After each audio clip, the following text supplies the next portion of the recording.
வணக்கம். இந்த 100 days weight loss ஜர்னில இன்னைக்கு டே 18. இன்னைக்கு என்னோட நாள் எப்படி போச்சுங்கிறத பார்த்துடலாமா? இன்னைக்கு காலையில எம்டி ஸ்டொமக்ல நான் மோரோட தான் ஸ்டார்ட் பண்ணேன். இந்த மோர்ல நான் முருங்கைக்கீரை பொடியை ஆட் பண்ணியிருக்கேன்.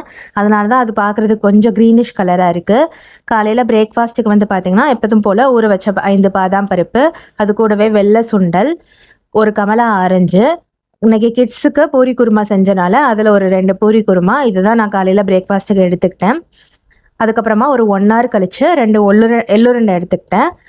லஞ்சுக்கு பன்னீர், பக்கடா கடலப்பருப்பு, சொரக்காயை வந்து கொஞ்சம் மசாலா போட்டு பொரியல் மாதிரி பண்ணியிருந்தேன். வரகரிசி சாதத்துக்கு கூட இன்றைக்கி அதை தான் நான் பிசைஞ்சு சாப்பிட்டேன். அது கூட கொஞ்சம் தயிரும் சேர்த்து எடுத்திருந்தேன். இதுதான் இன்றைக்கி லஞ்சுக்கு எடுத்திருந்தேன். இன்றைக்கி லஞ்சு முடிச்சதுக்கப்புறமா ஒரு 4:45 போல் ஒரு காஃபி குடிச்சிட்டு என்னோட இன்றைக்கான டயட்டை ஃபினிஷ் பண்ணிட்டேன். ஏன்னா நான் ஒவ்வொரு மாதமும் கார்த்திகை அன்று வந்து விரதம் இருப்பேன்.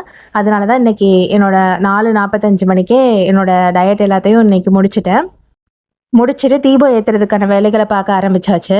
பாருங்கள், இன்றைக்கி நான் எல்லா இடத்துலையும் கோலம் போட்டு முடிக்க முன்னாடி நான் பட்ட பாடு எனக்கு தான் தெரியும். ஏன்னா நான் கோலம் போட்டு முடிக்க முன்னாடி ஒரு 50 கொசுக்கிட்ட இருந்தாவது கடி வாங்கியிருப்பேன்.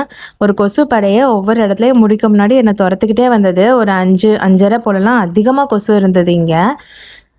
சரி, இன்றைக்கி ஒரு நாள் தானே, இன்றைக்கி விளக்கு ஏற்றுறதுக்காக கொஞ்சம் அட்ஜஸ்ட் பண்ணி எல்லா இடத்துலையும் போட்டு முடிச்சிட்டேன். ஒவ்வொரு கார்த்திகை அன்றுமே நான் முருகருக்கு வந்து ஷட்கோண தீபம் ஏற்றுவேன். வெற்றிலை தீபமாக அதை ஏற்றுவேன். எப்பயுமே அதை ஏற்றி முடித்த உடனே ஒரு நல்ல ஒரு ஃபீலிங் இருக்கும். இன்றைக்கும் அந்த டிவைன் ஃபீலிங் ரொம்ப நல்லாவே இருந்துச்சு. தீபம் ஏற்றி முடிச்சுட்டு நான் முருகருக்கான பாடல்கள் எல்லாமே பாடினேன். வேல்மாறல், குமாரஸ்தவம், ஸ்கந்தகுரு கவசம், கந்தசஷ்டி கவசம், சின்ன சின்ன முருகர் பாடல்கள், இது எல்லாமே பாடினேன். நான் பாடும்போது பார்த்திங்கன்னா என்னோடய பாப்பாவும் என் கூடவே உட்காந்து பாடிட்டு இருந்தா. ஒன்றுமே பாட தெரியாது. புக்கை வச்சு எப்படி ரீட் பண்ணிகிட்டு இருக்கா பாருங்கள். அதை பார்க்குறதுக்கே கொஞ்சம் காமெடியாகவே இருந்துச்சு. அதோட இன்றைக்கான 9K ஸ்டெப்ஸ் என்னோடய டார்கெட்டையும் நான் கம்ப்ளீட் பண்ணிட்டேன். நாளைக்கு இன்னொரு வீடியோவில் பார்க்கலாம். பாய்.